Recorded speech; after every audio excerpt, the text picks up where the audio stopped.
मीरा अजून वेदाच्या बाबतीत कसला निर्णय का घेत नाहीये? अजून आली कशी नाही माझ्याकडे?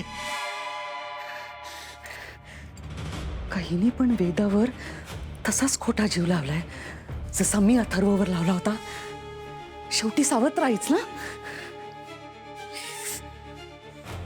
मंजिरी शांत हो, शांत हो. असं काही नसेल. उगाच नाही ते विचार करू नकोस.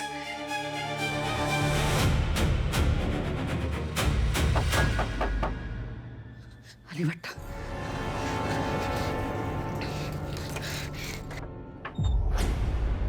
अनन्या,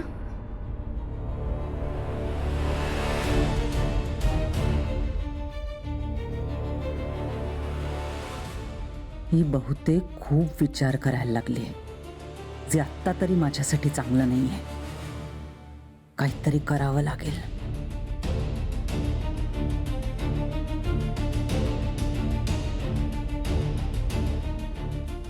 अनन्या, वेदा सापडली का ग? मला खूप भीती वाटते. मला काही कळतच नव्हतं म्हणून मी पोलिसांना फोन केला. त्यांना सगळं सांगितलं तर त्यांच्याकडनं मला असं कळलं की अथर्वने अजून कंप्लेंटच फाईल केलेली नाहीये. तो का करतोय असं? आय नो, मी बोलले त्याच्याशी, त्याने नाही केली आहे कंप्लेंट. अगं पण तो असं कसं करू शकतो? स्वतःच्या मुलीबद्दल त्याला काहीच वाटत नाही का अनन्या? I don't know. आणि ऑनेस्टली या सगळ्या विषयावर मला आत्ता डिस्कस नाही करायचंय. Right now only Veda matters to me. चल आपण पोलीस स्टेशनला जाऊया. अगं नाही, कशाला?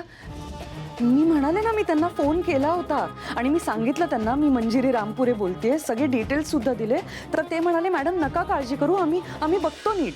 आई, आपण पोलीस स्टेशनला जाऊया. मी इथे वेट करणार नाही. वेदा सापडत नाहीये. तिथे गेलो ना तर गोष्टी स्पीडअप तरी होती. चला. अगं पण आपण पोलीस स्टेशनला गेलो हे अथर्वला कळलं तर त्याला आई, एवढा विचार नाही करायचा. तो करतो का आपला विचार? नाही ना. मग तो भाऊ आहे माझा, बाबा नाही. चल.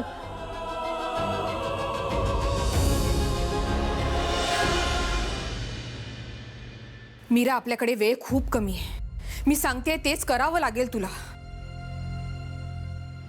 आपल्याकडे दुसरा उपाय नाहीये अगं. मंजिरीच्या सहनशक्तीचा अंत पाहिला. आता संतापाच्या भरात ती काहीही करू शकते.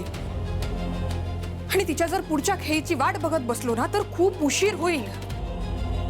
तू अथर्वशी बोल, त्यांना सांग सगळं. त्यांना सांग अटीबद्दल.